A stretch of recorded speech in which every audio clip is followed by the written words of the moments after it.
Yeah, so sometimes, I just was thinking about this the other night. We've got this little train kiln at Guilford that we built a few years ago out of scrap brick.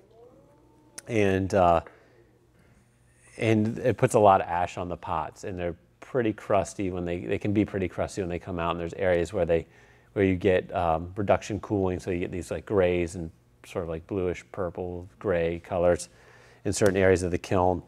And then I've also found some clay on campus that we can fire pretty hot and is really dark, and it is full of aggregate. And I've thought about at some point maybe for one of the faculty shows of like digging some of that clay and firing work, making like sort of non-functional pots, or I don't know, using the kiln and. The pot itself is part of the glaze. Well, for the pot itself, but thinking about making pot or making work that sort of highlights that firing, maybe like making big tiles or something like that to hang on the wall. And maybe some vessels too.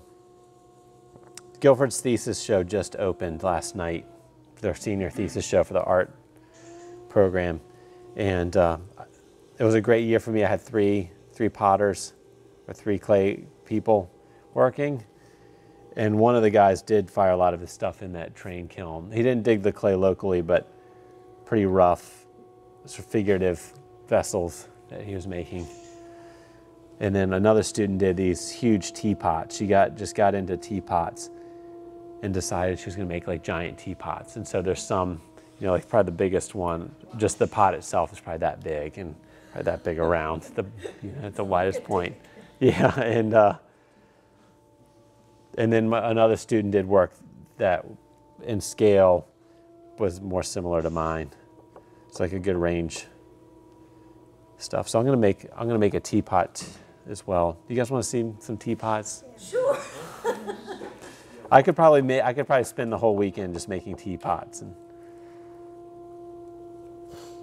So I'll pull this up. I'm gonna leave a little extra clay here in the top. I'll flatten that out a little bit, and I'll use that for my flange later.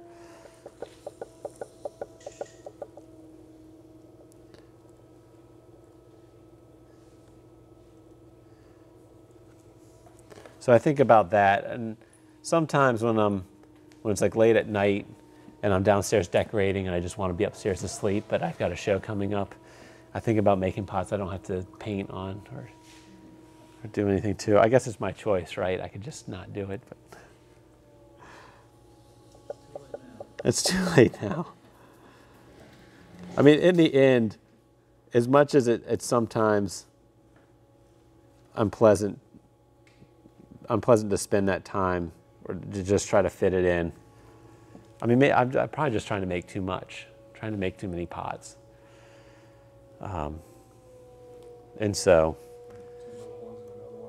I know. Yeah. I feel like I need to make more, not less. Yeah, so I've got, as Ray's just saying, my wife and I are expecting our 3rd child, a boy, in July. And sometimes I say it and I just can't believe it. You better believe it. She's ready. It's like, how did this happen? I know how it happened, but how did it really happen? And So how old are your other 2? I've got an 8-year-old and a 3-year-old, or sorry, a 9-year-old and a 3-year-old. And they're both, so my birthday is March 8th. My oldest daughter is March 12th, and my youngest daughter is February 28th. So we're like all tucked in around the same time of the year. And then my wife's in August, so she'll kind of have to share the summer with this boy. I know you talk to your students about when they're starting out, learning how to keep pace and not moving faster, and then your quill is going. I know it takes time, but is there anything you can say that? I'm like walking around the room going, you're going too fast, you're going too slow. Speed up your wheel, slow it down. It's usually slow it down. When I was a student at Guilford, I graduated from Guilford in '97, and when I was a student there, it was almost all kick wheels, and we had these old wooden kick wheels. Have you guys seen these? That and they were old when I got there, and so we had this room. It was basically full of these wheels. You could kind of like get around each one and get in your spot, and then you had all this space because they're big. They're like 4 by 4 feet, and then probably 4 feet tall. So everyone's up high, and when everyone has their wheel going around, like the actual like wooden structure is kind of like shifting because they're wood, and you have this like huge flywheel they're kicking up. So you just like look around and be like this sea of like people like moving in different rhythms around the room. But there's something about having like learned on a kick wheel that you understand speed in a different way. It's like if you want this wheel to go really fast for a long time, then you're constantly huffing and puffing and kicking this wheel. And with the electric wheels, you just like turn them on and they just go. But it's sort of, that first couple weeks is just repetitive. You know, this is the step, these are the steps, this is the speed. But then I think, and sometimes I think about how other people throw. And so I have this friend, LT Hoisington. You guys probably know LT in Greensboro. Yeah. And he throws at a much, much slower speed than I do. And he he probably doesn't go this fast to center. I don't know for sure because I haven't seen him do it, but talking to him about the speed at which he was making. So we're having trouble with this new wheel that he had bought and saying like, oh, at this speed. And I just thought, I'd never have it going that slow where it's an issue. But he sort of works at that speed. How do you, I was talking to my wife last night and she was sort of marveling at, I've got these students, these 3 students doing very different work, all graduating this year. Drastically different like ideas about the pots and stuff, but I oftentimes don't feel like it's not that I have a really limited range of things that I want students to do, but it's like I do what, they see me do what I do, and that's what I know. And so, and when I make suggestions to them, it's probably based on like what I think is best about my work, especially early on. It's like, how do you get those students to branch out and define that path by themselves? They move into this other building for a thesis and then they're not like near me as much. And then I try not to bother them too much. I try to wait for them to ask me questions as opposed to going over there and giving them, trying to answer questions that they have or ask questions of them. Well, I encourage people to always, do their own research and, look at a lot of images and try to figure out, what they're drawn to as far as if it's functional pottery or stuff like that. And then, so I can have an idea of, how to better help. And then I always try to, like when I'm doing demonstrations or something, I try to say, different ways you can go with it, or why I make my choices. But I don't know. But I do encourage, like not just copying what I do. Yeah, certainly. Yeah. I've seen Charlie encourage one to kind of just follow her own path. She was struggling. It's easier when they're really struggling, right? When they like really can't do it, then you can just be like, Just embrace it. yeah, you got to go a different direction. Like, I am not your source for how to make pots, like, or for the final product. Don't look at my work and expect that, or else you're just going to be miserable. She did pretty good after she kind of just accepted it. Yeah, but it's harder with somebody who's maybe, there's a student in the class who's like came in pretty skilled, and it's much harder with somebody like that. I feel like it's much easier when they're really struggling to sort of like, channel them off onto a certain path, and then when they're not struggling, but you think, well, you could, how do I encourage or get you to think about your work in different ways, or like take it someplace, take it further. When I'm just trying to get that other person to be able to center the pot, it's like it's week 6, like you gotta be. Hard time getting students to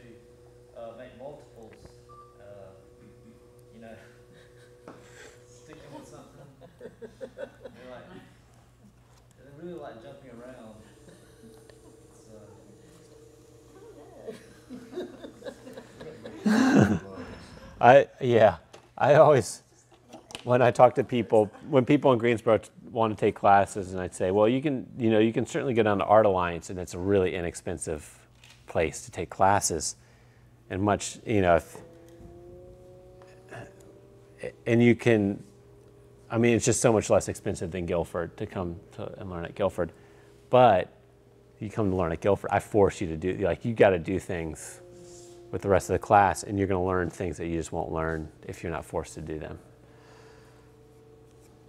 So I make them make a family of mugs. Ray did that. Ray went through that process. And then they end up making, it's like they got to make a family of 4, but really it takes them a lot more than 4 to get to get a group. So I just split the lip. Sorry. I've got this thick lip up there, and I take the inside of it and I kind of like lay it down at an angle, and then I take this tool and slide down that angle and push that clay in and down. And when I'm making a lip like this, I'm thinking that I'd certainly want more clay in this part. I want that to be like the bulkier part, not this little flange that's going down. So that's pretty small. And most of the bulk is out here. Yeah, you guys are welcome to come up. I don't mind if you look over my shoulder. I encourage my students to like get up close. So I'll drop that down a little further. I'm thinking about the height of my lid and how the height of my lid is going to match up with the wall here.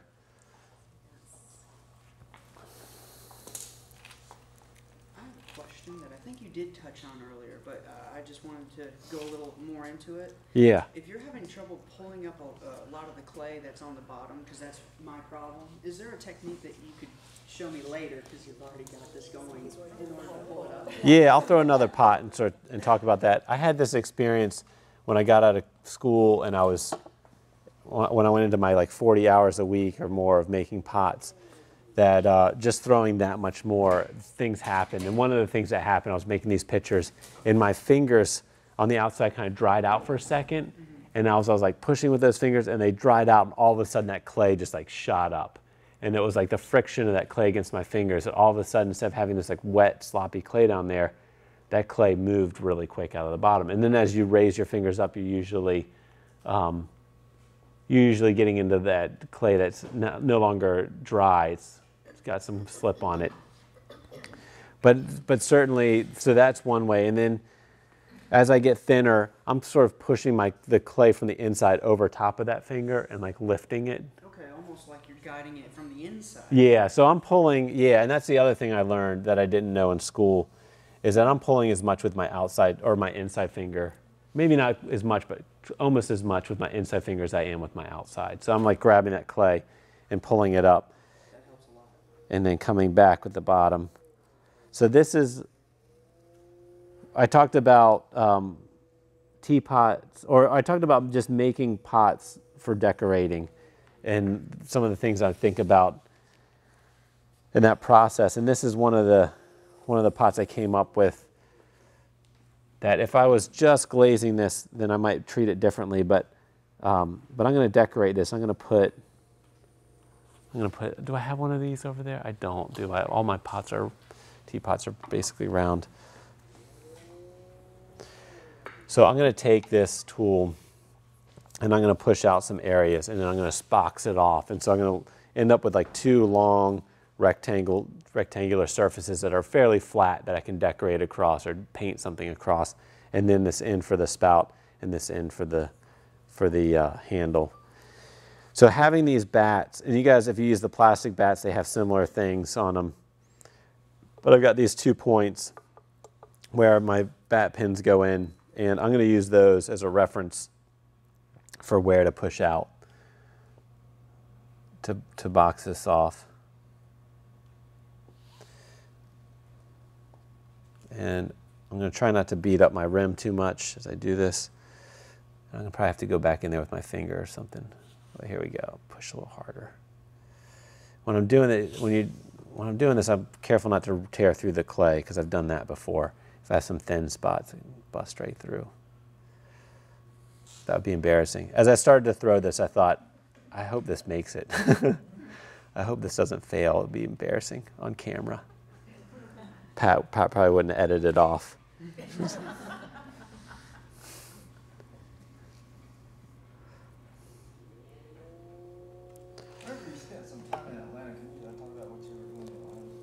Yeah, so I graduated from college, and my girlfriend at the time lived down in Atlanta, and her parents were down there, and so that was naturally where I was going to go.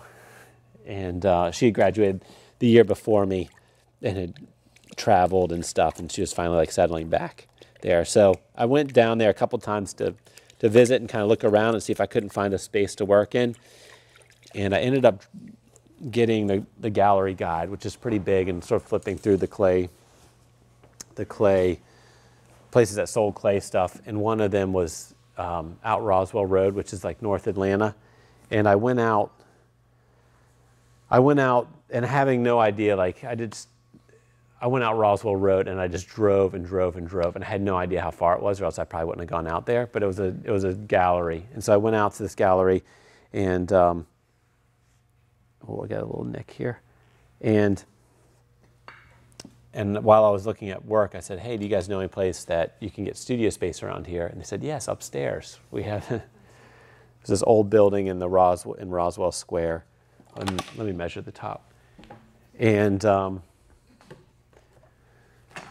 so that was like a spot, and they were renting space, and it was really inexpensive. I think it was I was paying like $200 or $250 a month for the space, and it included firing and materials. Yeah, it's like cheap, right? And they gave me a pretty big space. Like it was probably, maybe the corner of this room over here, like from the door over. So that was my first studio, and I would drive out there. It was far out. It was about 45 minutes out there. But my girlfriend at the time said, "You can't live outside the perimeter. You can't live out in Roswell." Just so uncool. So, having grown up there, she had, there was certain things that you could do and couldn't do when you lived there. And so I'd live downtown, and I'd drive like 45 minutes out and an hour and a half back, and in the afternoon. So that last 45 minutes was like the last mile and a half. It was awful. She worked out that direction though, so I'd drive her and drop her off and pick her up in the afternoons. And I just I had this great thing happen.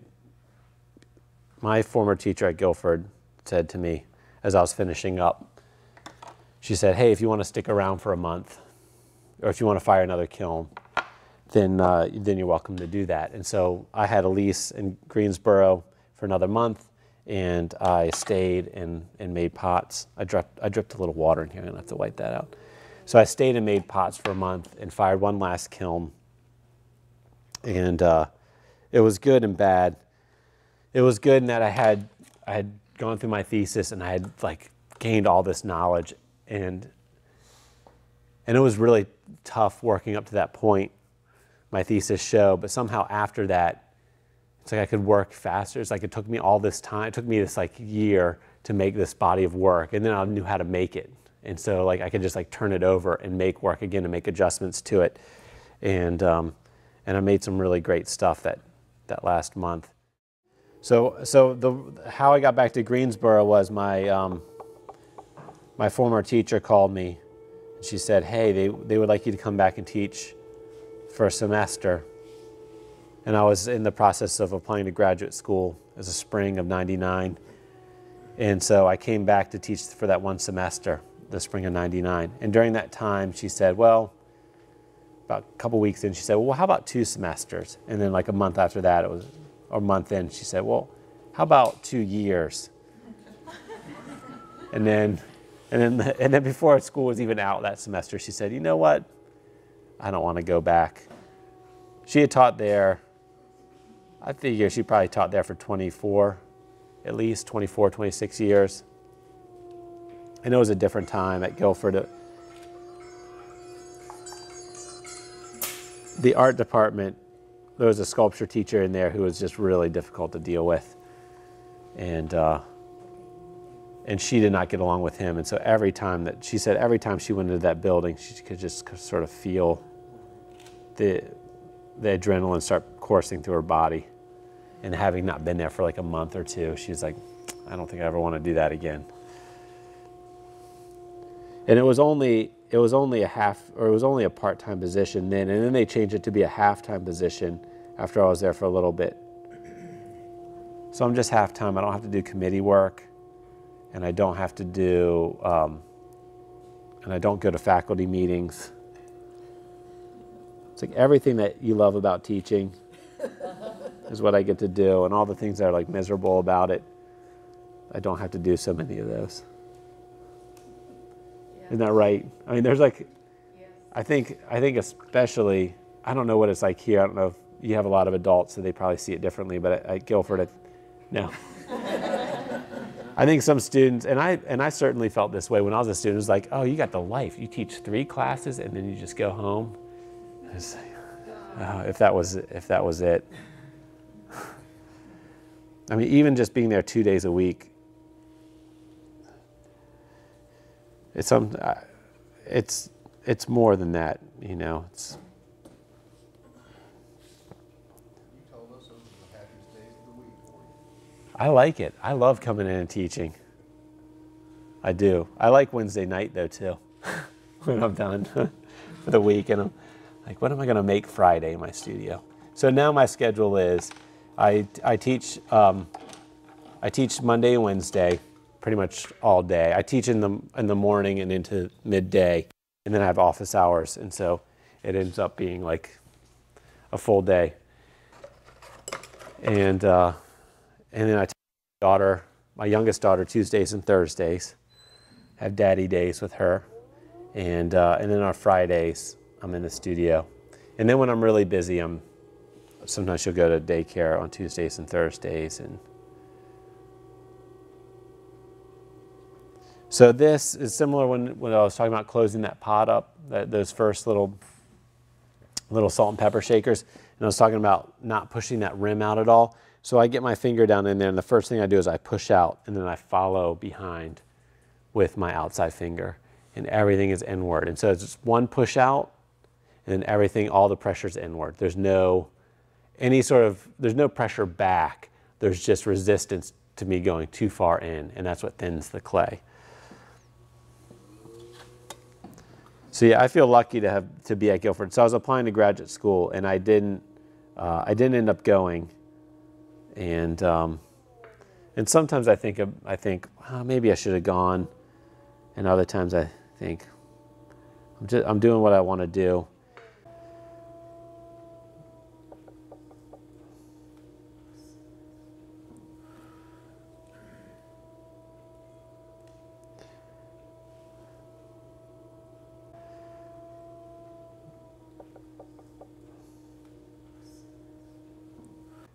I do have work at Crimson Laurel Gallery up in Bakersville, and that's been good because they've just made it easy for me, and it's a really great gallery to be in, and I think that I've actually gotten work in other shows because I'm in that gallery. I think people online will find that gallery and then find me and ask me to be in other things. I've sent work up to the Philadelphia Clay Studio for the last few years for their winter show and some other things, and Baltimore Clay Works. And I just was in the AKAR You Know Me show. You've seen that? It's this gallery out of Iowa that has this incredible online presence, and they sell they probably sell the top functional pots in the United States right now. I think it's probably one of the premier galleries, even though it's in like Iowa. You know, you think like it'd need to be in like New York City or something, but I don't know of any other website that rivals them for content and quality of work and the way it's shot and stuff. So that was, I just got an invitation in the mail for that, which was really exciting. And since I was in this cooperative studio, it was me a guy who was probably in his like mid-30s who was there a fair amount, whose family owned some sort of business, maybe construction or something like that. But they were maybe selling it, and so he was around a lot, or a fair amount. And then there's these other women who were, one was retired, and one, was she also retired? She was at least in her 50s, if not. I don't think she was retirement age, but she's retired from her job and was just making work. And then they had rented some space to other people who weren't there very much. But these older women sort of took me in as like their kid. and they had gallery contacts, and they were making like little sculptural figurines and stuff. But they had gallery contacts who would come in and to get work from them, and they'd say, oh, you should go get work from this guy too. And so I was able to sell pots. And they'd also say, and he's like young and poor, so you should like buy them from him, not take them on consignment. And they were good, they were selling them. They didn't have problems selling them, so they were happy to do it. And so I'd spent about almost 2 years down there making work. That space closed down not that long after I was there. It was too good a deal. They couldn't afford to pay for the building. And so that closed down, and I had to find, I started looking around for studio space, but then studio space was expensive and they didn't have a kiln, and I was gonna have to change all this stuff about how I made work and thought about my work, and I just wasn't prepared to do that. But a friend of mine was renting a house in an up and coming part of town that had a basement, which is rare in Atlanta. So he told me I could use his basement. So I found some studio space, and then I called Rick Berman. See, you guys know who Rick Berman is? He was a contemporary of Michael Simon and Ron Myers, and they were all friends. And he's had a gallery down in Atlanta, and just a long time Atlanta potter. And I called him up, just cold called him. I'd met him before, but he didn't really know who I was, I don't think. And but I called him up and I said, hey, do you know anybody with a kiln that I could use? And he said, no, I don't know anybody with a kiln you can use. But we talked for a little bit on the phone, and he said, actually, you know what? I do know somebody with a kiln who might be interested. Let me call her and see if she's interested in having you come over and meeting you. And this woman had bought this kiln. She had taken pottery in college. She had bought this kiln thinking that she wanted to make pots. And she was sort of pursuing that, and she was also a PA, physician's assistant. But she didn't know how to fire it, and it just so happened that she was using the same weed burners that Guilford had, this like really low-tech burner system. And that was pretty similar to like what I had done before. And so I went over there, and the first thing she said is, wow, you're a lot younger than I thought you'd be. and I helped her. I fired a kiln for her, helped her go through this firing. It worked out well. It was good. She had a 2-year-old and a husband who worked in the emergency room. And I just became great friends with them. They moved out of town, and I would go out and spend like 3 nights with them, glaze pots, fire in the kiln. And then come back usually a few days later and unload and take the work back to Atlanta. But I just felt like I got so lucky in meeting this family, and they took me in, were very kind to me. And then I was also helping her learn how to use this kiln and get good results from it. It was a gas kiln, yeah. And she was just having trouble getting reduction, and glazes not coming out the way she wanted them to.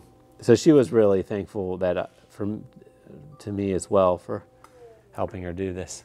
When you mentioned weed burner, is that sort of simple?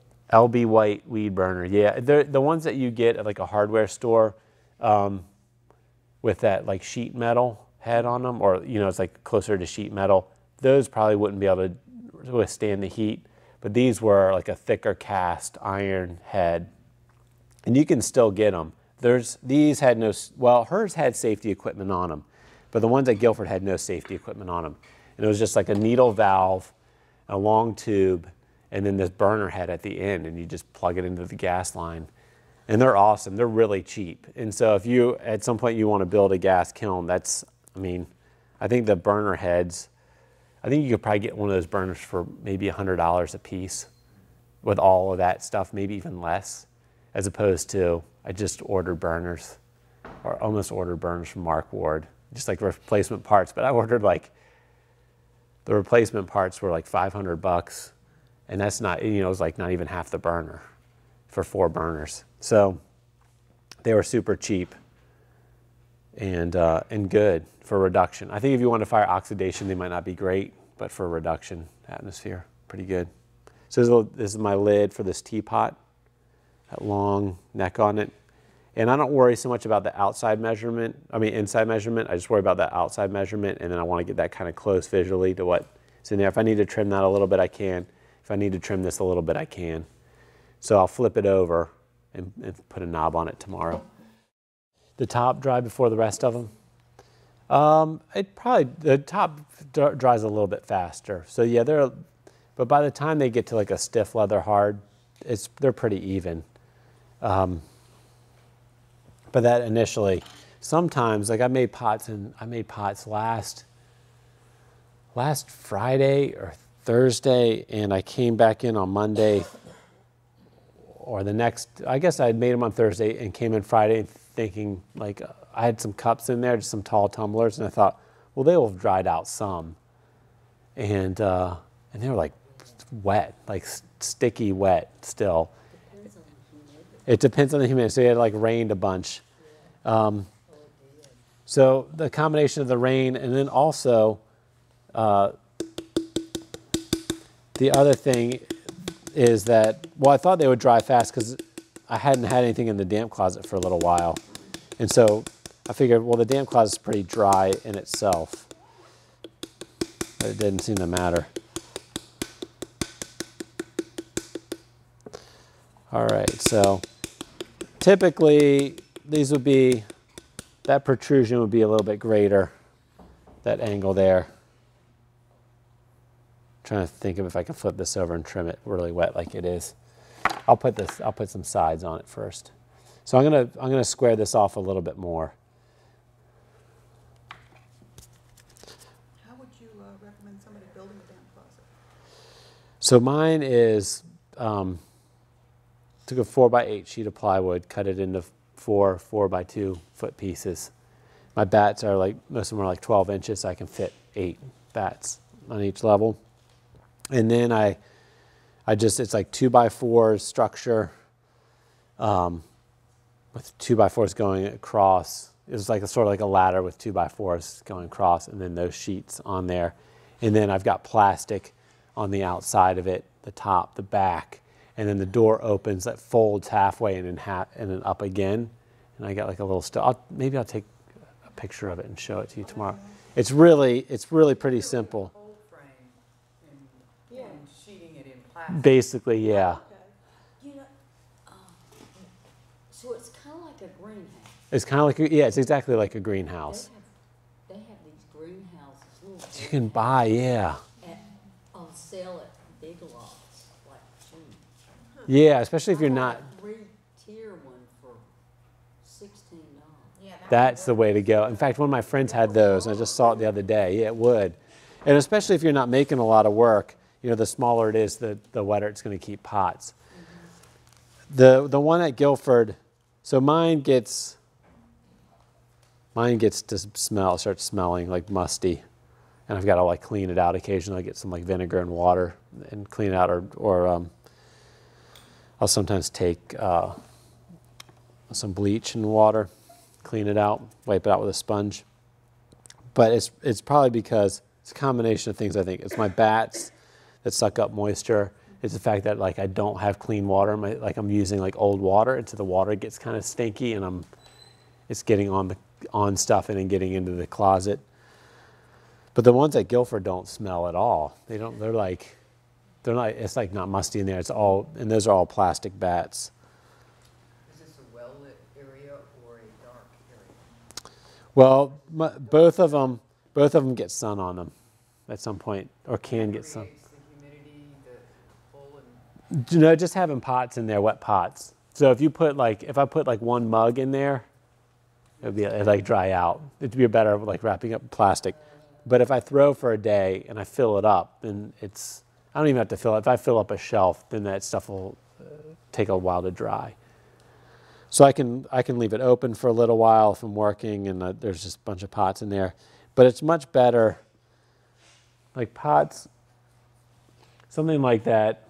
I'll throw one today or tomorrow too. I'll throw like a bowl and that I'll cut square.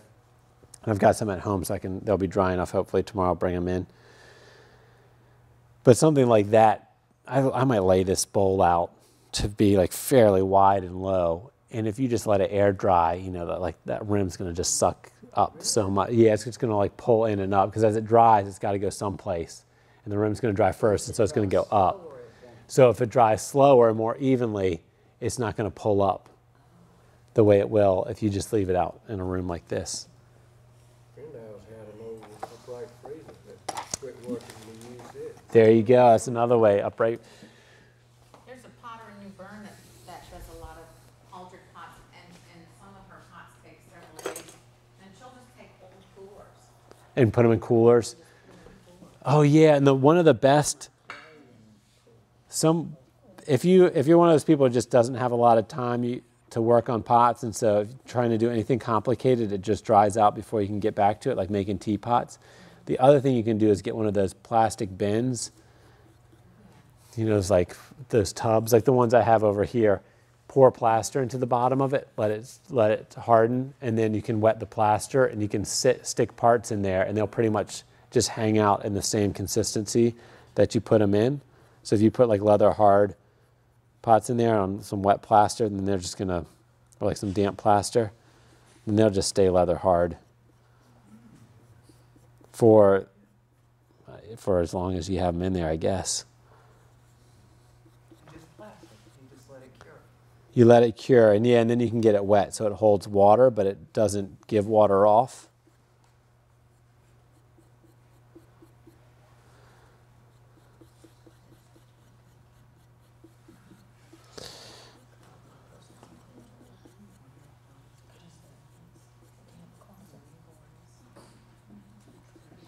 And that's the hardest part for me in my current life of kids and school and trying to make work when I can.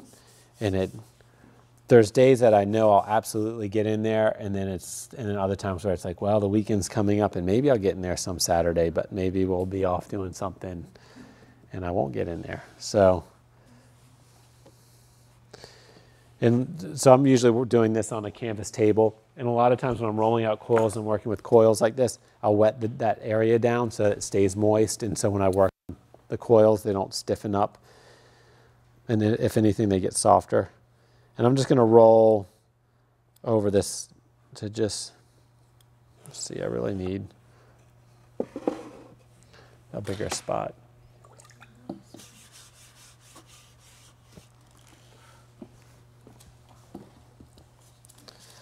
So I'm going to kind of like roll the edges down so I have a higher middle.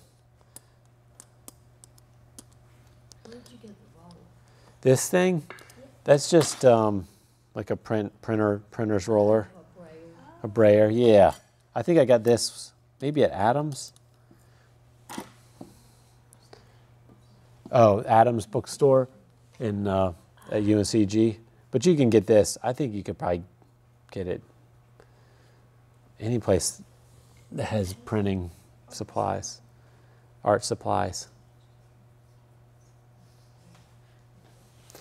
You can even get one from like Pampered Chef. Pampered Chef. Yeah, I've seen those. Yeah, it costs twice as much at Pampered Chef, I'm sure. So I'm going to add this corner on.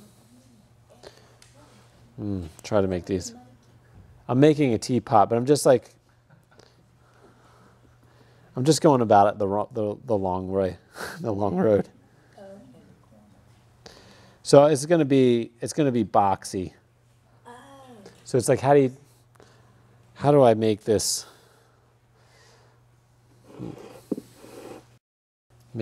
teapot more like a canvas to paint on? three-dimensional canvas.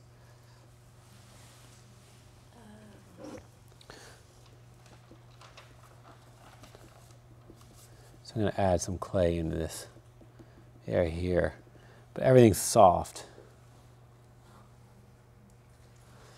So that's your frame. This is my frame, yeah. By the time I'm done with it, it's not going to stick out at all.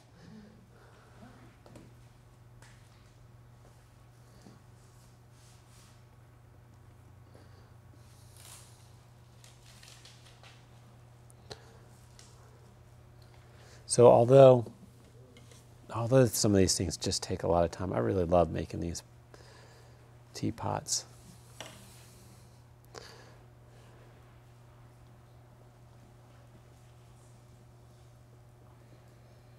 And who did I might have seen Chris Staley do this,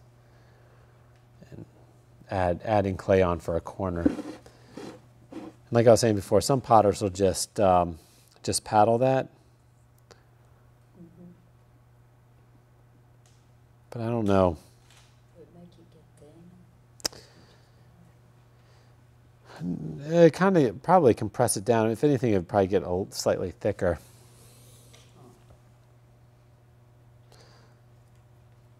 So I always thought that magic water was magic and that it helped put things together because it's like a deflocculant that it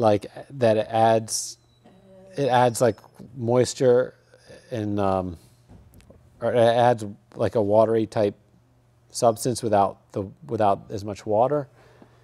But then somebody was saying that it's because the sodium silicate melts in the bisque firing and like adheres it together, like the soda ash, and it's like, oh yeah, maybe that's.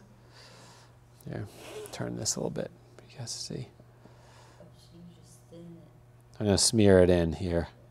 And now you can see my corner like rising right out of this. Can you see that? Oh, it is. Yeah.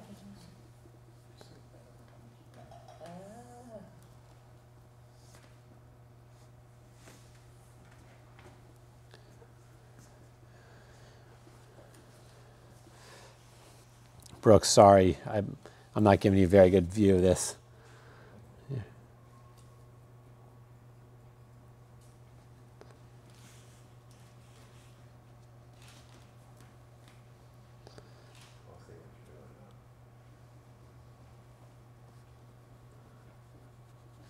I first started this, I had these jars I was doing when I got back from my trip to Japan.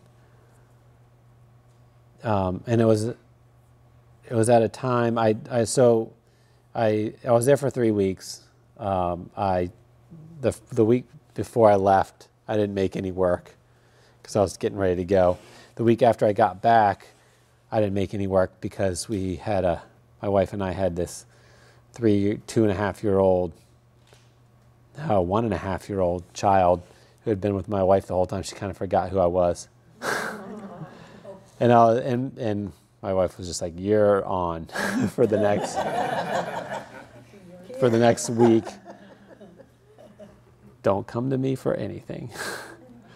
So out of my summer, which is my like high production time, and getting ready for the fall, I like had this 5-week break from making any work, and I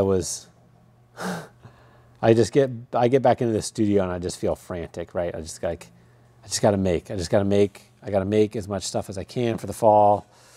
Make pots, make. And I get onto this idea for these jars, and I've got these 3 of these little things thrown. They're much smaller than this. They're probably like 1/3 of the size of this.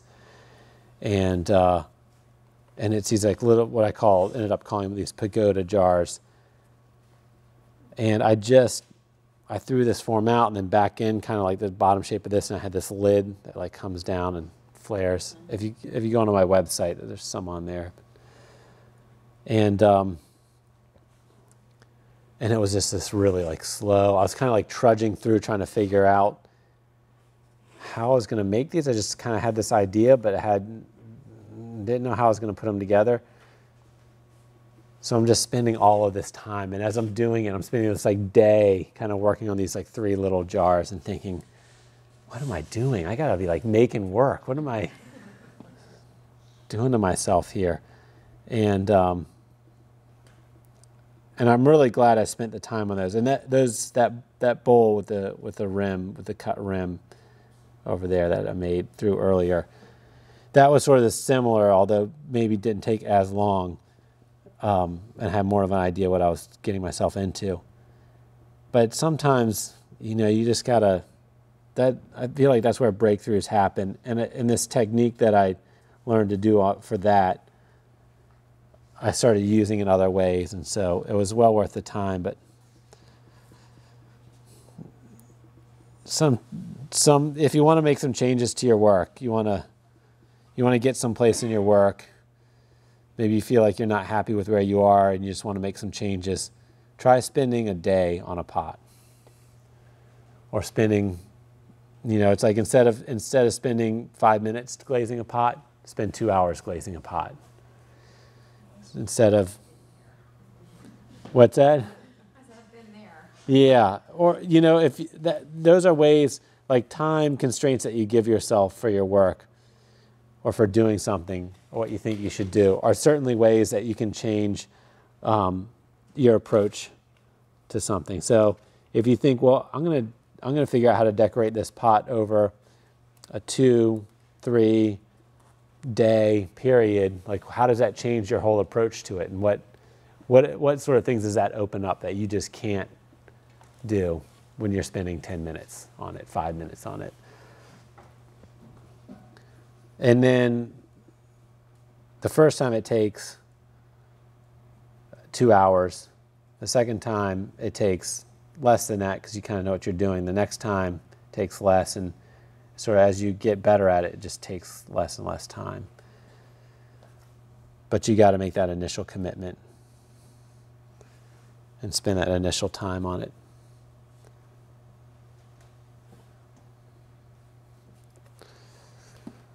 This one doesn't look like it has enough up here.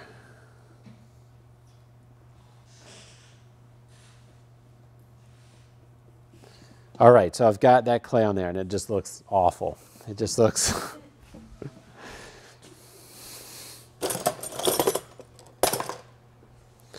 So I take out my Sureform. You guys seen one of these?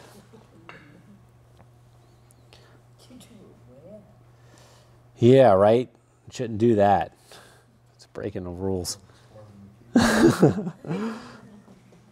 Be lucky if it gets to the kiln. The reason I do this wet is I'm partially cutting, partially smearing. And if you do this, if you add clay like this and you cut across there and it's leather hard, you're cutting across your seam that you've made, like where these two clays have come together, and that's likely to open up later.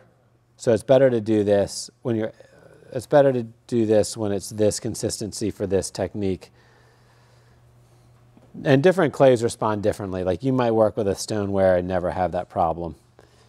But I guarantee if you do it with like a white stoneware or porcelain, that you're going to have, like somewhere along here, it's going to, that line of where those two clays meet is going to open up.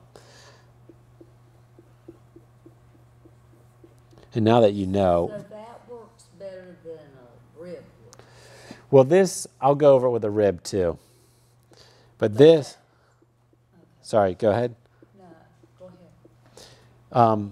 This is just sort of like the initial stage, and I can knock it down and get it closer to one. Like I have areas in there that are a little bit low, and I might have to go in there and touch those up, but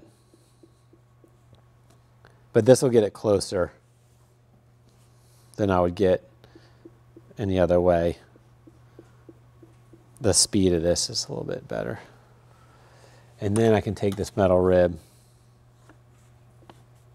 And typically I try to go the same direction that the clay is going. So I'll push back this way as opposed to pulling towards the corner. Although I really want to pull towards the corner on that side. Oh, and I lost a little bit of my edge there. Maybe I can get it back.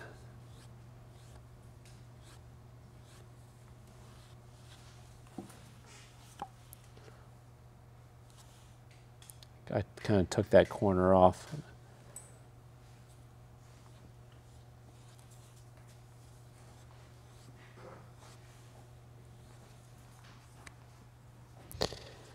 And I've become a little bit more lenient with myself about having these like low spots there, like what's that going to look like in the end.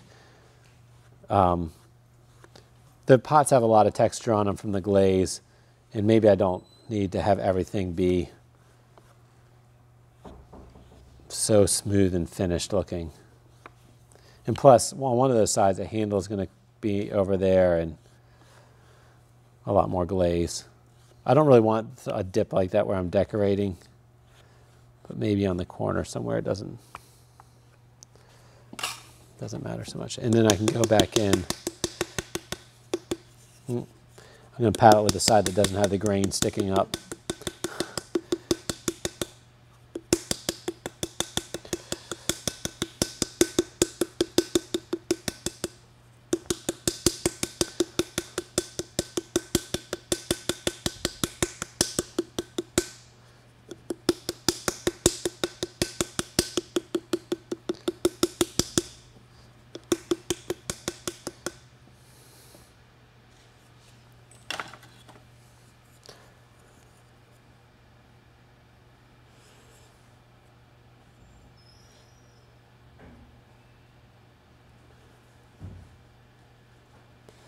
So I'm going to smear that clay in at the bottom corner.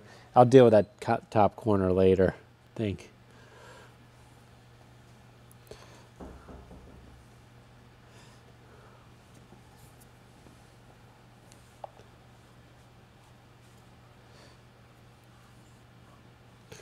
All right. And now I'm going to flip it over and trim it and then put the spout on.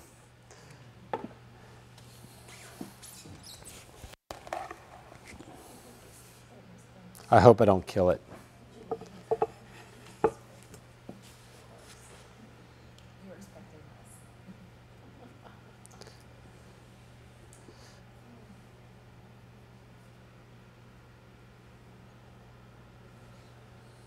And so with these, when it's wet like this,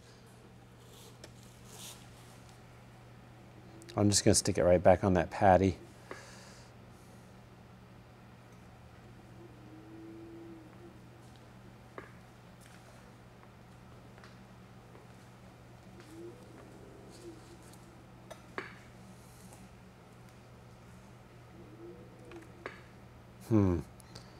I'm using my Shimpo that stops immediately when I let off the pedal.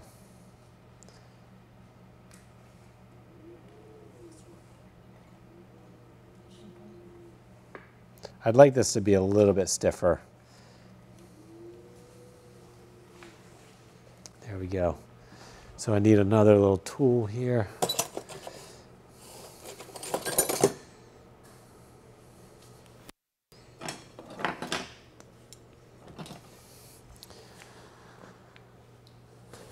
So a friend of mine who just came back, I was telling you earlier, went to China. She brought me back this. You guys seen one of these? It's a spoke, like a bicycle spoke. And it's been flattened and sharpened. And I think there was like everybody over there was using these. And it's really sharp. Oh, that's not on center.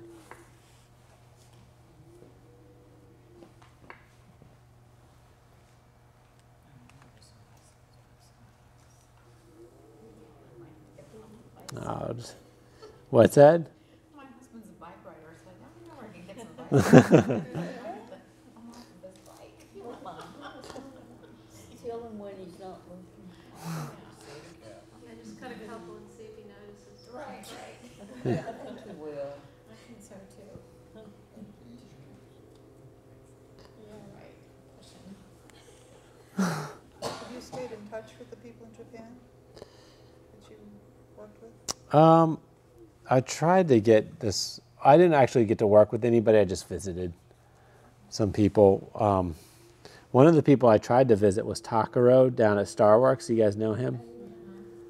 He had left though by the time I got there, but Nancy, David Stinfley's wife, had given me his number, his name, and contact information. I went over and looking for him in Shigaraki, and he was not there. And then the guy I met in Bees Inn was also through Nancy.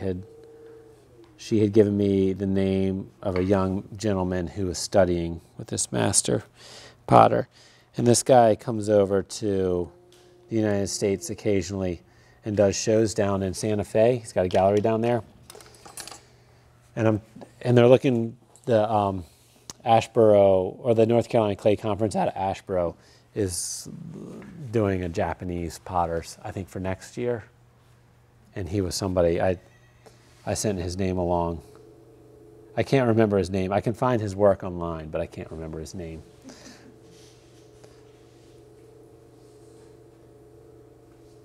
But he did, people were very great. The potters I met over there were very gracious. In Shigaraki, it's a very small sort of town, and mostly what you see over there, you go over there, and there's this animal called the tanuki, which kind of looks like,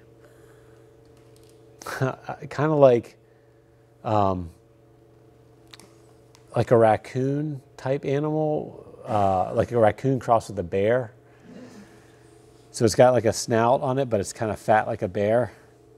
And they had like 2-story tanukis, these like huge, massive clay animals.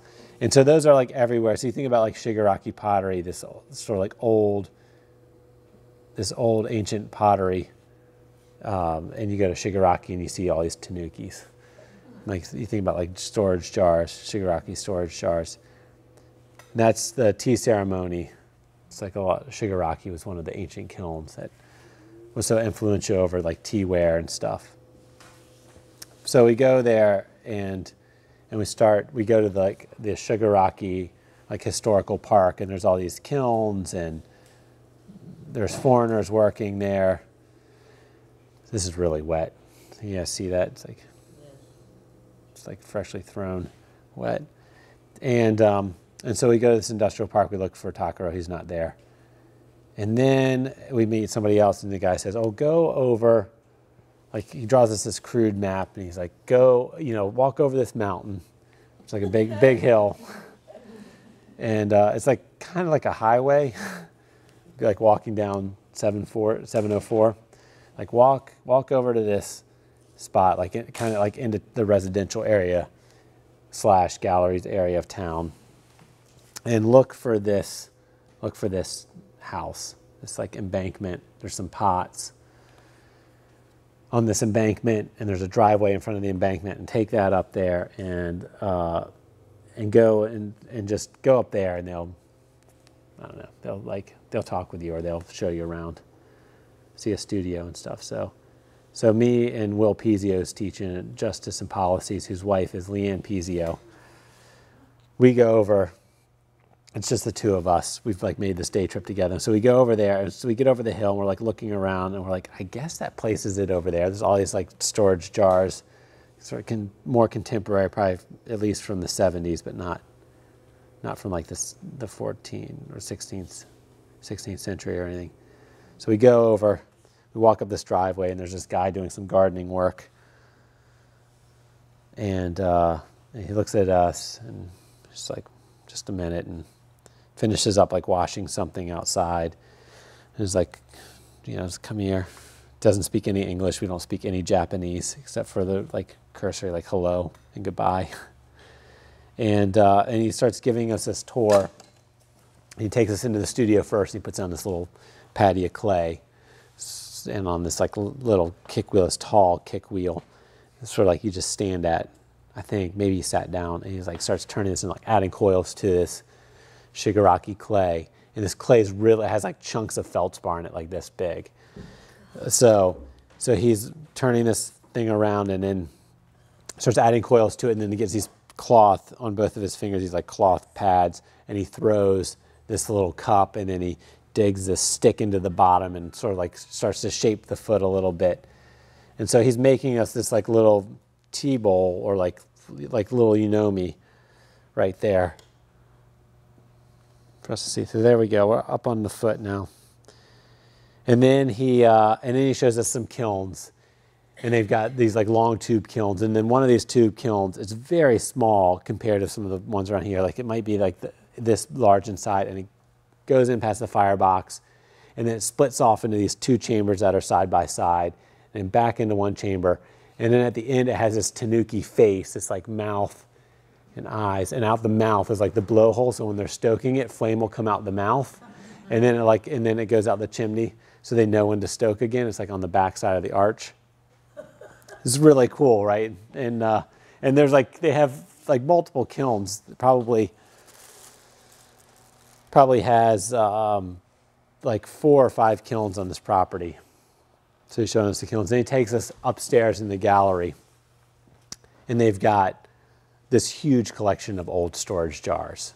Have you guys ever seen Shigaraki storage jars? They're sort of like wonky. They're not like really, they're thrown out of really rough, coarse clay, and they're made to store stuff in. These are not like fine. This is like not fine china. And so they're made like quickly, and you can see dents where people have picked them up to get them off of the wheel. And so, but they're prized for the way that they've been made now. But you know, when people were making them, they weren't like thinking that they were making something really special. So so he shows us there's probably like 20 or 30 jars in this room behind this glass case, and so we're just like looking around at them. And then they've got a collection of their stuff, and this is beautifully wood-fired, like just tons of color, oranges and whites and purples and browns and stuff on these like little tea bowls. So he shows us this, and we're taking pictures and stuff, and he's like, come on. We get in the car, and he drives us into town to the shop. And we go to the shop, and we look around the shop, and I can't remember if they gave us something. I definitely bought a little something from the shop. And then at the end, they're like, we needed to get to the train station fast enough to get on the train, and somehow we communicated that to them, and they're like, oh, the train's about to leave. And so they like rush us into the car and like speed off to the train station and send us off on our way. But that was kind of the experience that we would have. These people would just sort of like just be very kind to us, and you know, it's like this. It was more than just going to the shop to get something. Go through this whole process of seeing the gallery and them taking us to the station. All right, so I want this to be pretty close to the pot, so I'm going to cut across. I'm going to try to get as much out of the bottom of the spout and some stuff out of the top of it as well. Move this back a little bit. And when I cut these, I'm sort of thinking about, if I just cut straight across it, I'm not actually giving myself any more clay. But if I scoop down and forward, as I cut this and I move forward here, I'm sort of like giving myself this big area of clay. And I pull out sideways at the end here so I don't rip off clay. So it's cut at an angle like that.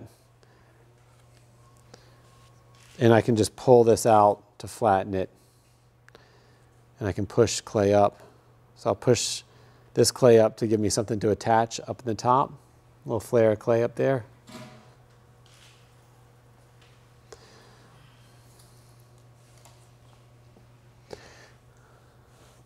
So this is everything I told you not to do.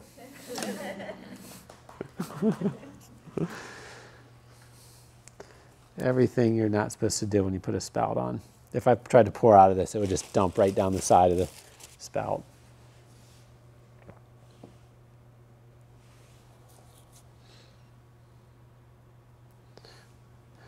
But I'm going to cut, and I've got this is up higher than it's definitely a lot higher.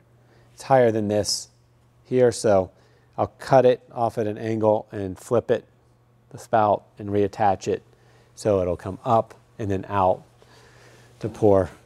Hopefully that won't fall off on this. And you can see now, like those corners are like really framing that space from front to back. This is like the best hole cutting tool ever. This is Bill Van Gilder's, has these for sale. And they're just so much better than those tube tools where you like stick it in and then you can't get the clay out of the tube. If you do use one of those, if that's what you've got, I used to take a drywall screw, I keep it with me, and I would use it as like a corkscrew, and I'd like poke a hole and then pull it out. So I pushed a little bit in, you can see that the edge of this spout, and I'm going to cut as many holes as I can into this area. And the trick is that you want more liquid to be able to go into the bottom of your spout than can ever possibly come out of the top. And what that does is it gives you pressure. So if you think about like a fire hydrant, you've got to have more water like able to come out of that fire hydrant than could possibly fit through a fire hose. And that's what enables you to spray the fire hose so far, is that pressure. And since I don't have some sort of pump that I can hook to this teapot to force air in to make liquid shoot out, tea shoot out, I've got to rely on more liquid coming in than can go out. And I want to cut these large enough that if they get a little bit of glaze in them, they're not going to close up. So each time I stick this tool right there in the side, it looks like I didn't quite go down the middle, doesn't it? I'm going to have an extra set of holes on this side.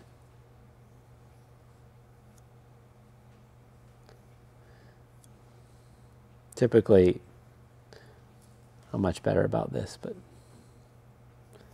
whoa.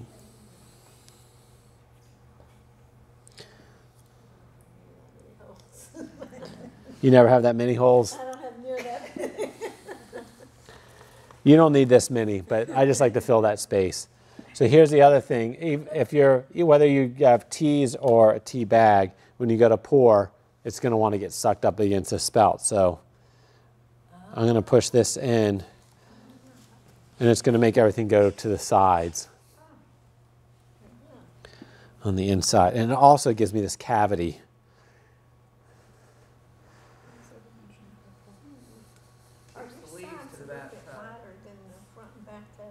This from here to here? Yeah. So I kind of like frame this spout in there. The spout will just fit. I'm excited. I haven't made one of these in a little while, and it's turning out good. This is one of those things, I got to pick the right day of the week to start it, get through. And I usually won't make one of these in one day. I usually let it dry overnight. And then I don't typically score the other part. Just score that one side. But I've got, because I've pushed that clay out, I've got something I can press straight against the side. I'm not having to take, well, I'm going to slide this up a little bit. I'm not having to take clay. You know what, I might leave this one here. Would that be good? Should I leave this here? Maybe. We'll see what comes out. Oh, it's stuck on there. Maybe I will scratch it up in case. I don't want it to fall apart in the bisque. If it happens, it's Ben's not fired the bisque correctly.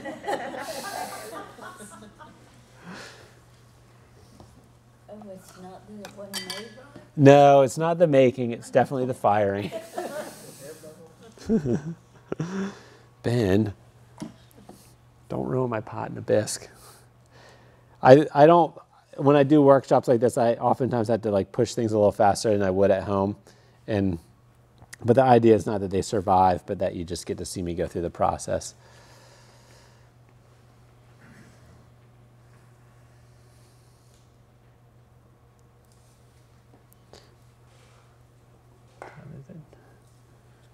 Should we go till 6 tonight?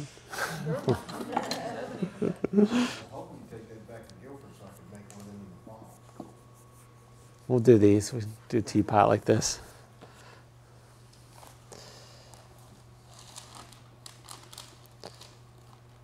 So I'm just going to work that edge in a little bit. I feel like I've pressed it down pretty good. It feels like it's on there solid. Now, when you guys do have cracks, how do you deal with them? You just throw it out? If it's I call Ben.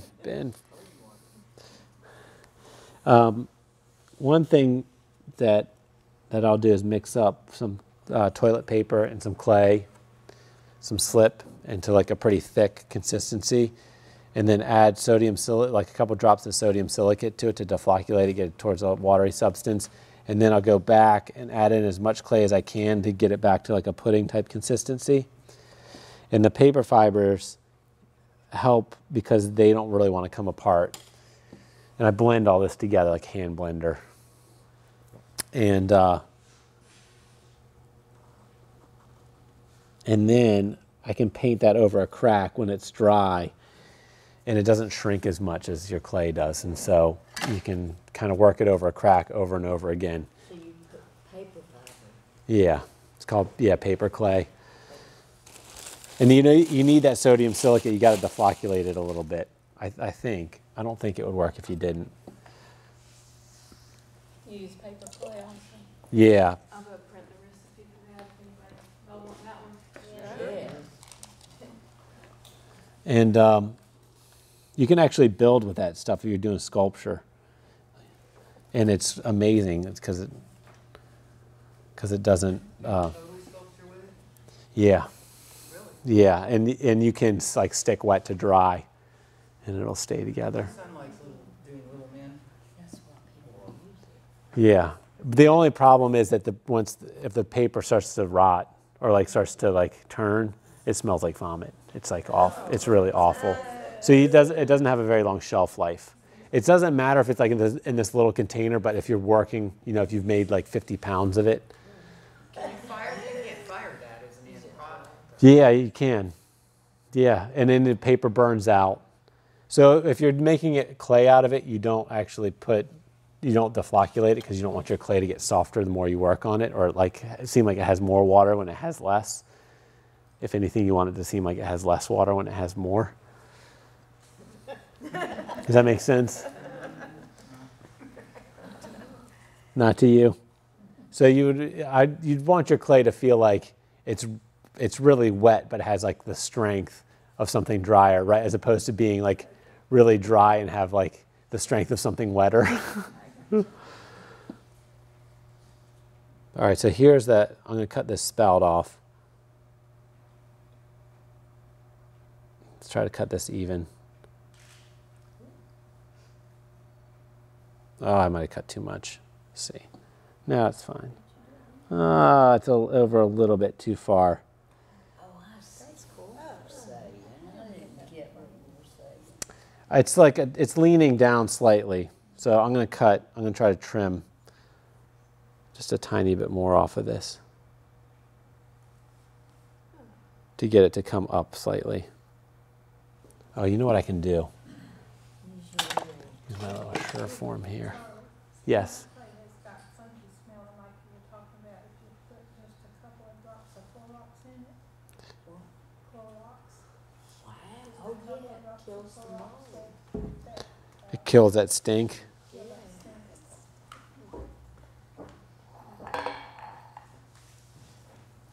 Yeah, I need some of that. My water at home. Do you think I could wash my hands with if I put a couple drops of Clorox in it? Probably take the skin off the hand.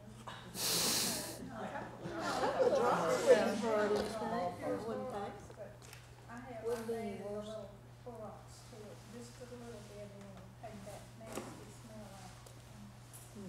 So I think it's swimming pool. Yeah, I was gonna say swimming pools have lots of Clorox in there. How about, well, that probably would be worse if I added salt to my water.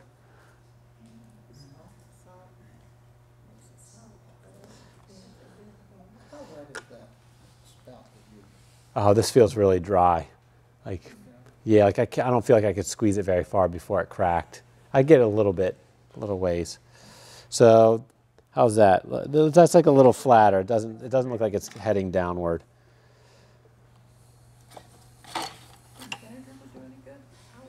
I think vinegar might make it worse. I don't know. Well, Chlorox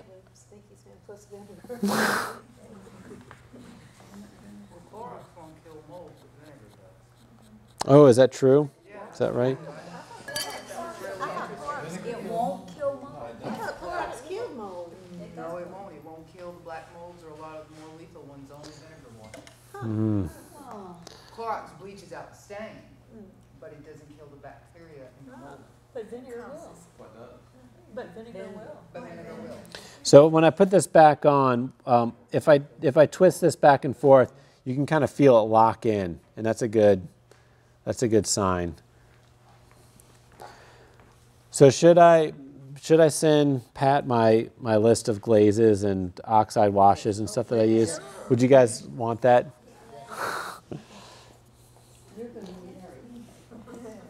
Yeah, I'll get everybody's email or address.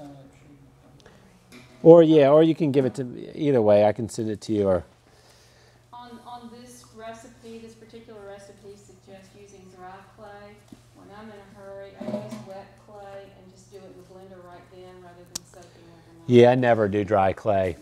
Yeah. If you're making a batch of paper clay to actually like make pots or not, you can't throw with it because the paper fiber does.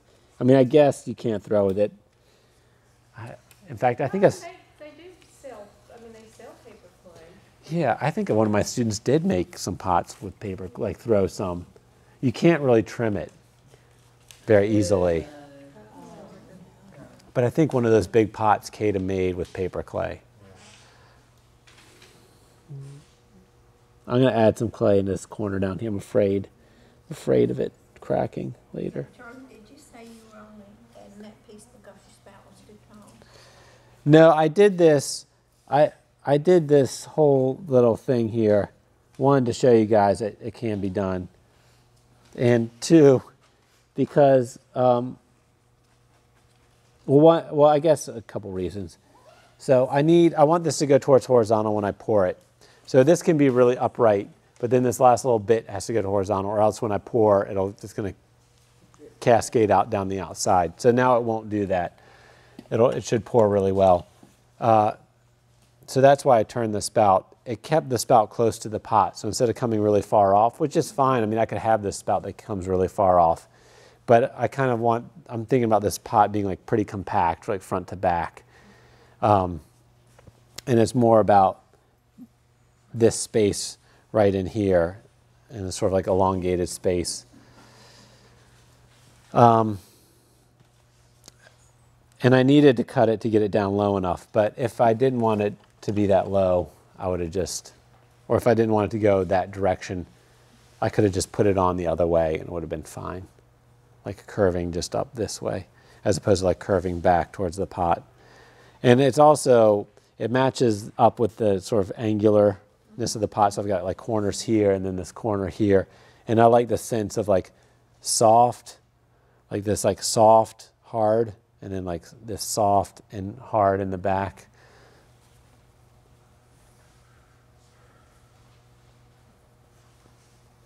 And I'm just cleaning up the inside of this a little bit. I'm not going to get it all, but I'll just so I don't have any ledges in there. I actually, I threw it just sort of a regular thickness, and then I took, I was going to see if I could lift it up. Where's that tool? I took this, and in these four corners pushed out the clay. And so there's like a bit of a soft edge on it, maybe not even as much as on that squarish face right there. And I came back and I'll add a strip of clay here. I'll sort of taper it so that it's, looking at it when it's laying down, if you were to cut it, a section of it, it would sort of angle down like that and be flat across the bottom. And I just scratch and lay that up against there. And then after I get it on, I just sort of push the clay into the side, and then come back with a Surform while it's wet and cut away from the corner. And then I go over it with a metal rib and just scrape that clean. And that's That's how I get these corners on it. So instead of having to have a lot of clay in it, I just add a little bit. And I paddle it slightly too. Paddle that surface some. Like this, I can clean. I would have never thought to use a Sureform on the wet clay. On the wet clay? Yeah, it's not so, you know, the Sureform gets pretty clogged up when you do it, but Does that light go off, that whole strip, could that whole strip of lights go off, or does the whole roof? that is a big spot. All right, so I'm going to put a handle on this to start the day, and then I'll start putting together some other pots. Ooh.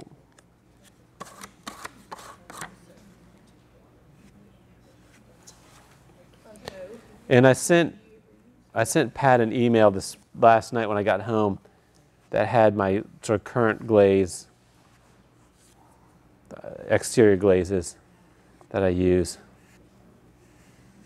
And so hopefully she can print that out, and also the washes, and hand that out to you guys. And I will warn you that the glaze is just really, really fluid, that exterior glaze. And so if you're dipping your pots, and it's gonna run quite a bit. I just spray.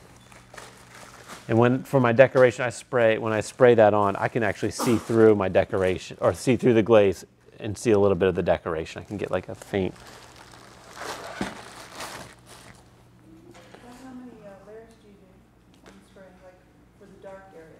So that might be 3 or 4 times around, like on the back sides of those bowls.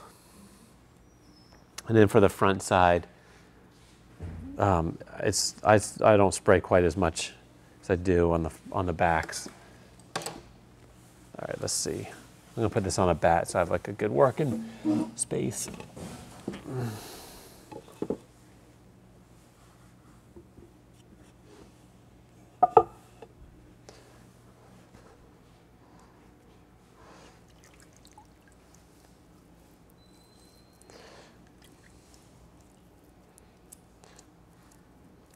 So I'm going to pull one of my funky handed handles.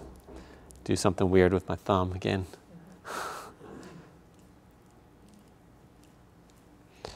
So where this attaches onto the pot, I want it to be fairly thick and wide. So I'm going to kind of squeeze against that the meaty part of my thumb in that spot. Morning.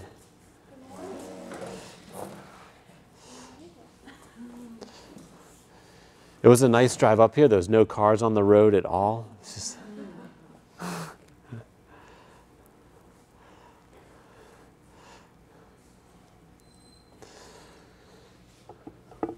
all right. Now, when I'm thinking about putting a handle on this pot, and I'm thinking about this, what kind of space I have for that handle. From the weight, this is going to have hot liquid in it. It's going to be heavy. Most of the weight's going to be out in front as opposed to having a handle over the top. And so I want to think about being able to get a full hand in there. Now there's not that much space between here and here. So I'm going to have to go upward with the handle and then back down to create space for my hand. This would probably look good with the handle over the top too. I haven't ever done that on this pot. I like handles over the top. I like them as like a visual element on the piece. But from a functional standpoint, I feel like they're harder to use, a little bit harder to use to get in and out of the pot, a little bit harder to store. I wanted to ask you that very thing. How do you determine weight balance is where the handle goes? Is there a rule of thumb about where to put a handle on a teapot as far as balance goes? Is it usually the top that's the default? Or what? Well, for me, so for a pot like this, or any pot, if the handle comes off too far, the further you get away from the pot, the heavier the water becomes, right? It's like an iron skillet if you have this really it's not bad. It's heavy when you have like this short handle on it, but increase that handle by out to like a foot, and you're trying to pick up that iron skillet, and the difficulty of like just getting that weight, and then your ability to sort of manipulate it at that point is also encumbered. So I think about that with these as well, that I want my handle to be close and my hand to be close, and for that having that vertical area, so that my hand is sort of like locked into this sort of shape, and it can't slide upward. If I have this like big looping handle back here, my hand just sort of wants to slide up to the top of the handle, and that just makes it difficult to maneuver the teapot. Is there ever a reason why you absolutely have to put a handle on top as opposed to the back? Well, I'll put this other teapot together today, and it just looks better. I think from a visual standpoint, and this, I think that having a handle over the top of this would be nice too, but if you think about like pouring water into here or rinsing it out, when that handle's over the top, it's just harder to get to. And so what I do with, I've got a teapot that the lid stuck to, like a little bit of glaze dripped down and the lid stuck, and I had to pop the lid off, and it broke, and so it only fits one direction. And it's a nice teapot, so I kept it. Those are the pots that are in my house, usually those flawed ones. I don't know if you guys have similar experience. And I can put it in the microwave, so it has a handle off the back, so put like water in it, put it in the microwave for 3.5 minutes, heat up the water, take it out, put a tea bag in it, and let it steep for a few minutes. And it's a really nice way to be able to heat up water for the tea, as opposed to having to boil it on the stove. And I had a customer who bought one of those whirling teapots, those really wide, low ones, from me, and give it to her son for Christmas, and he put it on the stove top. And of course, it cracked pretty quickly. He was upset that the card that goes with it says don't have any like rapid changes in temperature. It doesn't say don't put on the stove top, but Is there a particular clay that is fireware or something? yeah, you can. That actually works and it can be put from the freezer to the stove? Yeah, I had a student who wanted to do this, who wanted to make little teapots that she could heat on the stove top, or heat on like a little fire. And I think she had studied in Ghana maybe, or someplace in Africa, I think. And over there she had gone through, I don't know if it was a ritual, but this way that they would make tea, where they would heat like a little teapot under some coals and then pour the tea. And so we ordered, I think it was pyrite, we ordered some pyrite, and which is probably what's in Pyrex maybe. I don't know, it was this white, very coarse material, and she made teapots out of that. Now I never saw her heat one, so I don't know if it worked, but it was flameware. I got it out of Val Cushing's workbook. And it was not easy to throw though. It was like having like big grits of sand in your clay, and it was a fair amount of it, so it just kind of acted like sand with a little bit of clay in it. But she was able to do it. They were just small little things. I was at one workshop and he talked about flameware where this guy had made pieces and you would guarantee that you could go from the freezer to the oven without breaking. He had done a lot of research. Yeah. On that very thing. And also he didn't want the liability of saying, well, I got pieces and you're going to break if you don't. You handle it a certain way. I don't know, he went all out as far as getting flameware the way he wanted it. But I forgot the guy's name now. But it seems really interesting. There are people who make like pots and pans and stuff. And have you guys been to downtown Greensboro, that park, City Center Park?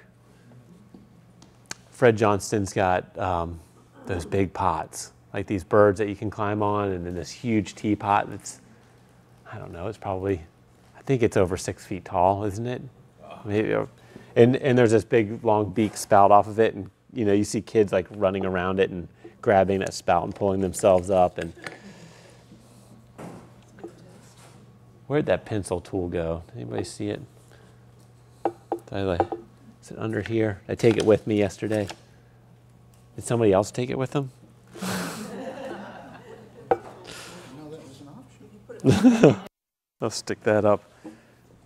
I did put it back in the box. I was showing it off. Special tool. Someone was asking me where I got this, and I said, I don't know. I came across it at some point. I might have bought it when I was in college at some point and just forgot about it for a few years and then found it again.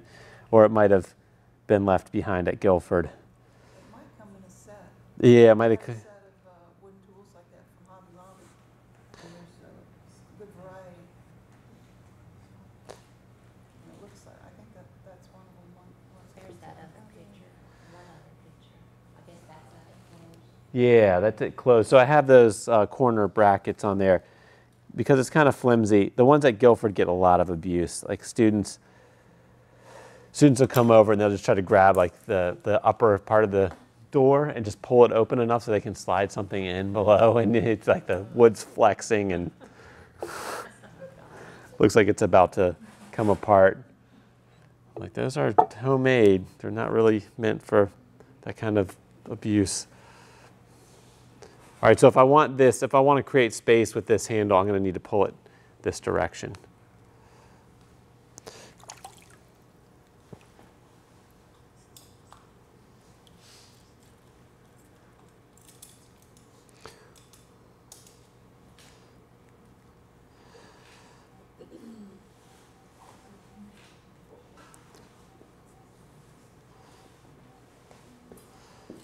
Does anybody in here really like making handles?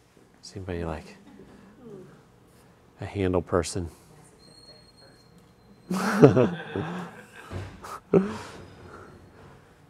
They just can't get enough handles.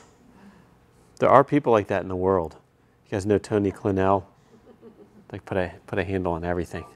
Put a handle on the side of a vase. So I just stuck that on a little bit so it wouldn't fall apart as I flipped it over.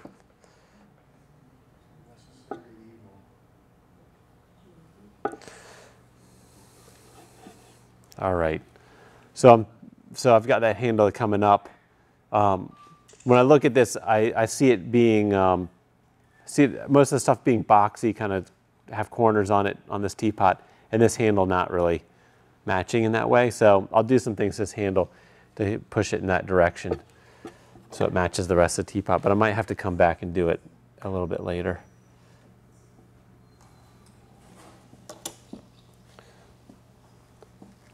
And my paddle. Let's see, I'll take a little bit of that away. Maybe cut this off.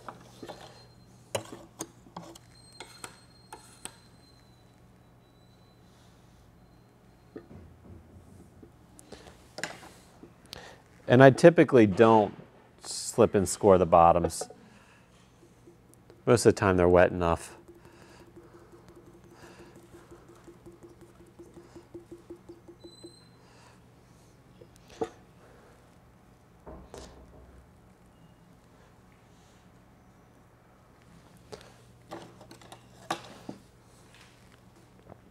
Can you guys see, is the camera right on there? So I might not be able to get 4 fingers in here, but I'll be able to get a fair number. Be able to get at least 3. Those little old ladies that drink tea probably will get there. They can get all their fingers, yeah.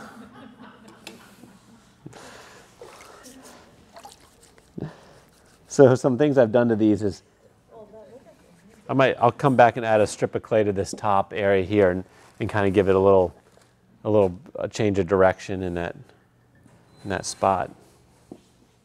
All right, so more on this little teapot, this first one. So I'll add that clay back into that bottom corner and maybe some into the top too.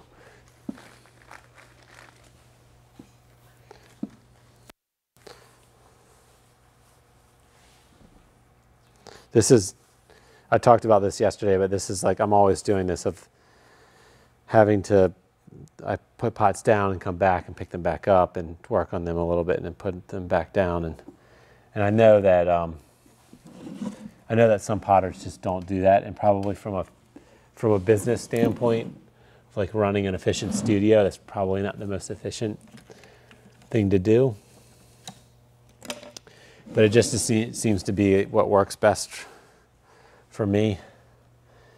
And I think in the end, you gotta like the stuff that you gotta really like the stuff that you're making. You gotta just make it the best you can. And hope that, or try to get the price for it that you feel like you need to spend the amount of time that you need to on it.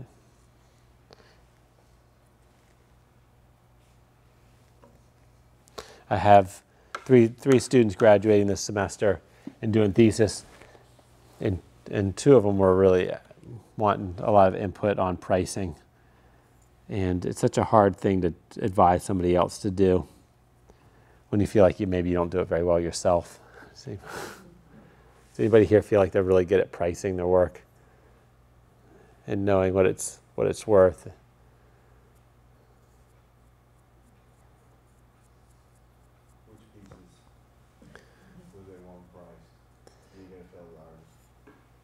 So Katie was asking me, she said, well, what do you think? She handed me this price list for her stuff, and some of them seemed to be right on, and others was like, well, that seems really low. And that's typically for students, at least in ceramics, they seem to go in the really low side too much. Maybe we raise money to send students to Ashboro Clay Conference every year. We do this bowl-a-thon.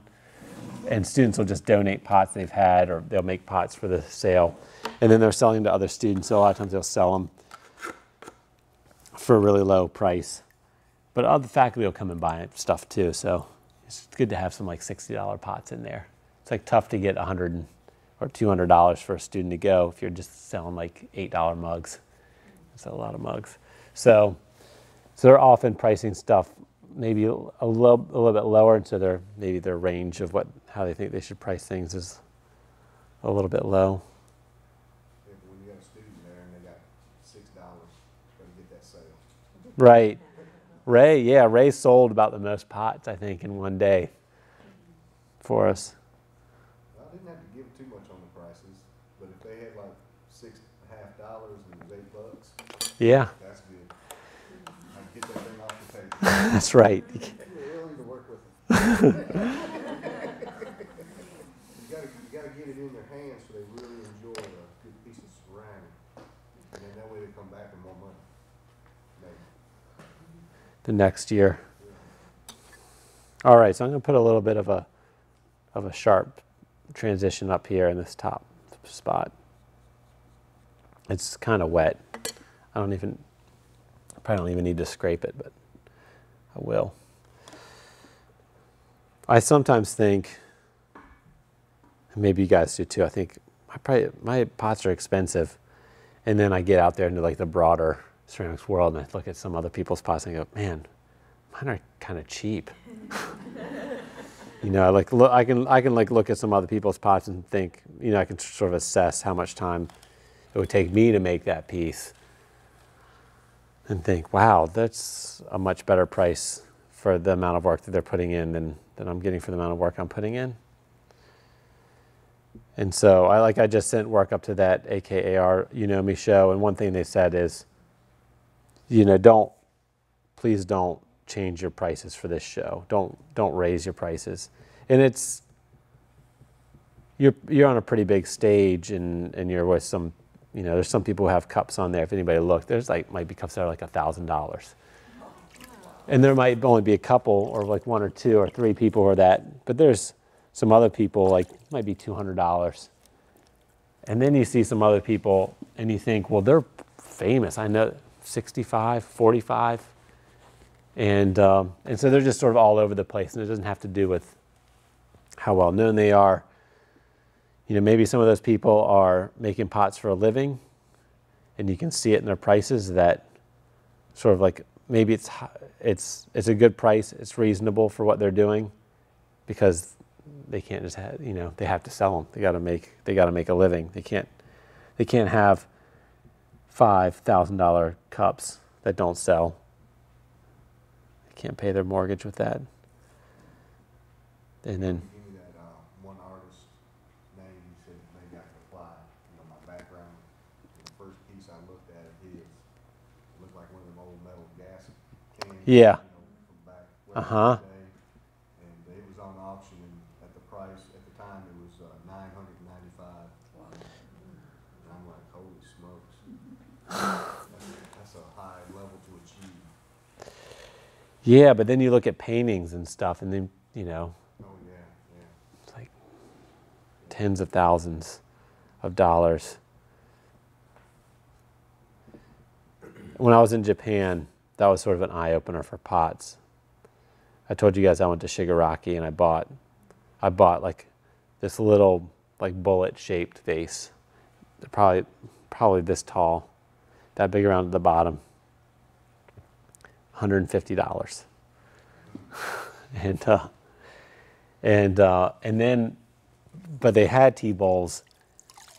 They had tea bowls at that shop, and they were beautiful. I mean, the colors on this thing, they were gorgeous. I don't look around and see stuff like that anywhere in the United States. Even some of the best wood-fired potters, like they're not getting surfaces and stuff like this. And those were like $1,200 each. And I was kind of considering it, and I was just like, if I brought that home, my wife would absolutely kill me. Or I don't know. I thought I can't really justify that. All right, so I added like a little corner in. I could add one down here slightly too. Might need to compress that down a little bit. I used to do shows, and my family always said I was selling everything way too cheap. And my son escorted me out of the room and said, "Let me price everything for you." And he took a couple decks of cards, and the face cards were $10. And so he put like 5 face cards in one and maybe 6. That's $56 pot, or 35 and stuff. And most of them were priced much higher than I would have priced them at. And I just left them at that, and they did sell. Yeah. So it's pretty interesting. Yeah, you gotta. I love the card thing that you did. Yeah. Right, so you could sort of like get to it slowly.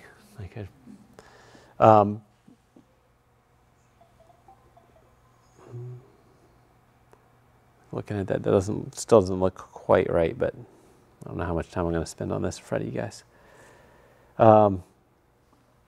Also, you got to consider your market. I don't really want to travel. I don't want to drive up to DC to sell pots. I don't want to drive down to Florida to sell pots. I'd rather be near my family and not have to leave for very long. And so I sort of have to price them according to what my neighbors can spend on them if I want to sell to my neighbors. And you figure that can be, if you're not having to pack and apply to a show and spend money on a show and drive to the show and spend that time away from your studio, then maybe it's worth not selling them for as much.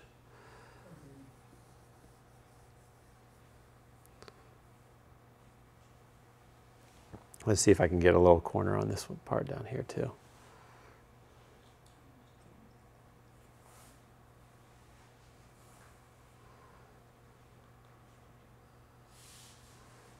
How far will you guys travel?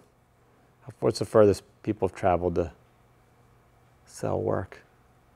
I never did in pottery. I did in murals when I painted murals. And you get to that point where you don't particularly like 3 or 4 hours in the vehicle going or coming. Yeah. In displays like that. And the market is always in larger areas outside of this if you're looking for dollar and stuff. I didn't like it. I didn't like going and staying in people's houses or things. It was different. Did you find that there was a better market at further? Yeah, you have to go where the money is. Yeah. And I don't know why people in Reedsville eat out in Greensboro and people in Greensboro eat out in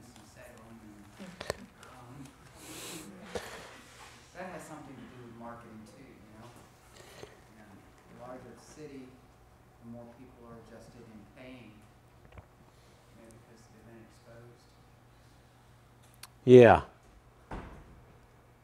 We went to Bel-Air, Maryland one time, the furthest we went. That's where people found out we was from North Carolina. Right. All they could think was Seagrove. They bought everything we had. Yeah.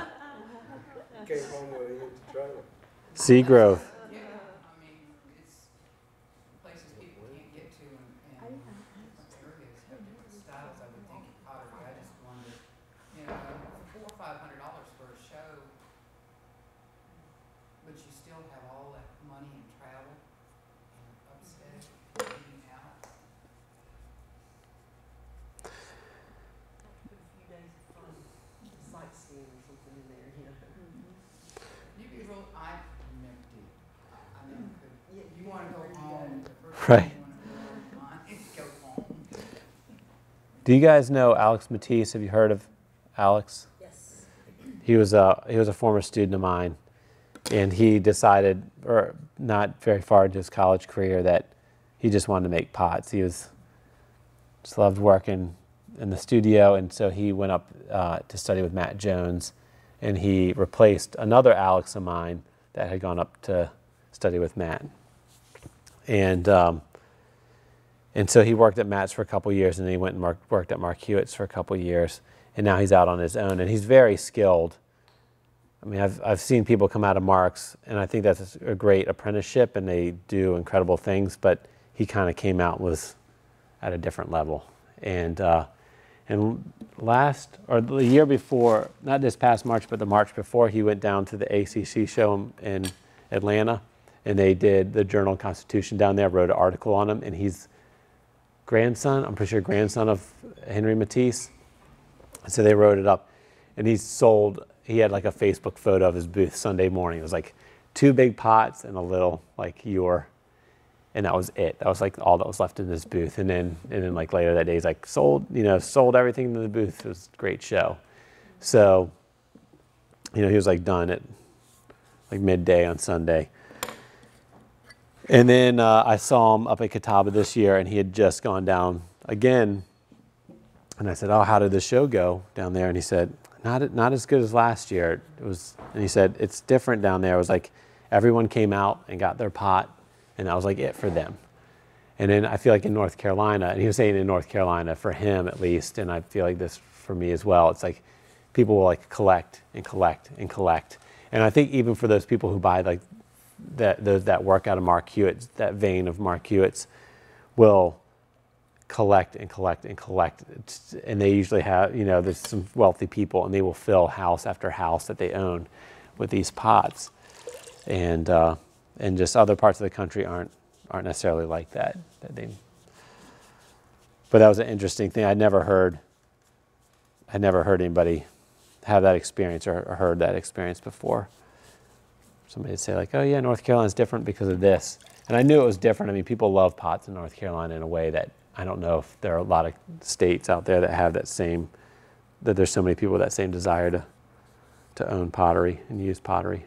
So I threw this lid yesterday. I would prefer my lid to be a little bit large than a little bit small. So that one's a little bit large, which is good. And I'll go ahead and trim that and throw a knob on it. I also have to put a handle on the bird pitcher and do a little bit more work on that.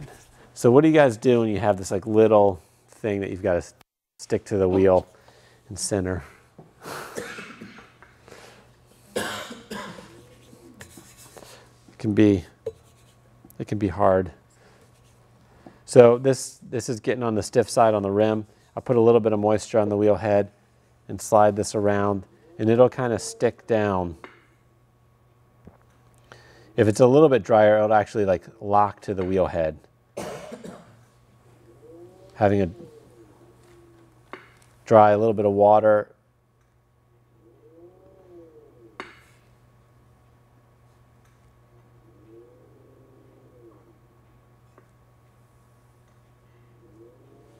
It's good. I will put some clay around it though. After my incident with the mug yesterday, losing the mug to the splash pan.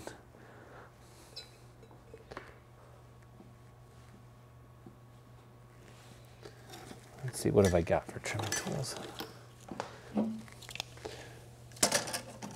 I'll use this little guy again. So one of my former students, after leaving Guilford, came back and said, "Oh, when you're putting lids on top of your pots," or maybe his uncle was making pots or something, and said, "Do you trim all the way across your lid?" And I said, "Yeah, I always trim the whole thing." He said, "Oh, my uncle said if you do that, your knob will fall off in the bisque." And then my knob started falling off in the bisque. It's like I just had to hear it. And he was saying that the direction, when you trim over the clay, you change the way that the particles of the clay are aligned.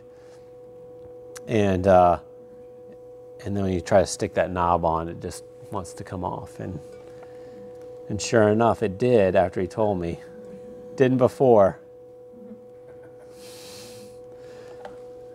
So I don't trim that center area now. I leave that untrimmed.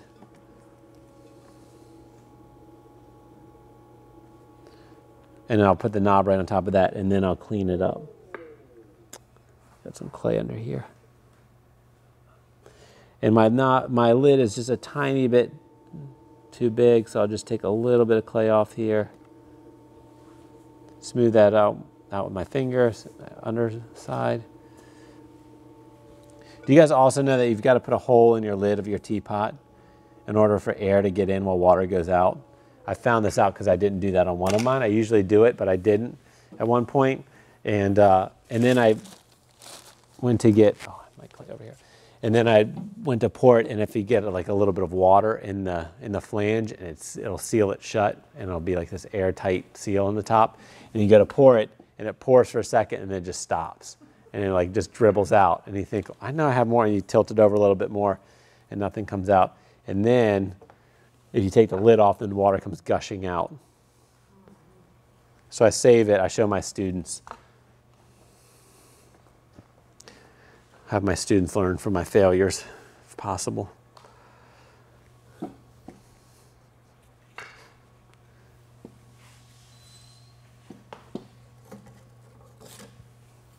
So I'll scratch this so it doesn't fall off.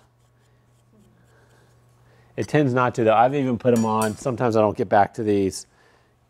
Getting that knob on, and it's really dry, and I think, wow, this is not going to survive. And they do sometimes, most of the time. So in order to get this centered, I just go around my thumb and just work that ball. I rolled that ball in my hand to try to get it as symmetrical as I could. I just work that clay down on there. And then instead of using water, I use slip. This is great. My water container is just full of wet clay. I use that because if I get water running on my lid, it's going to change that surface of my lid, and you can see drip marks. You guys ever had that happen? See like the drip line?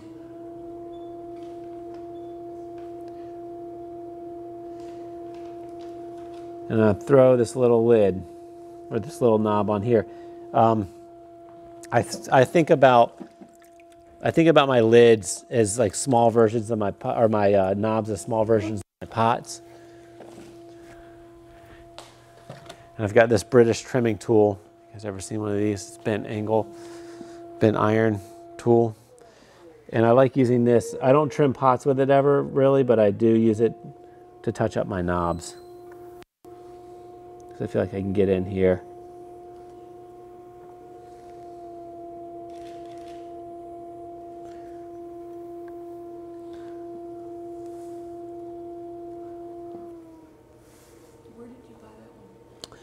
This one I actually got when I was in Australia. When I studied in Australia, my host family's mother, who lived in a little in-law suite on their house, had a bunch of pottery tools that she gave me. She wasn't doing pottery anymore, and that was one of them. I think you can get them online though, and you can certainly make them if you know anybody who does any metal work. Making something like that's pretty easy to do. You can make them out of strap steel, which is much thinner, but it'll move a little bit. So I like this rigid metal.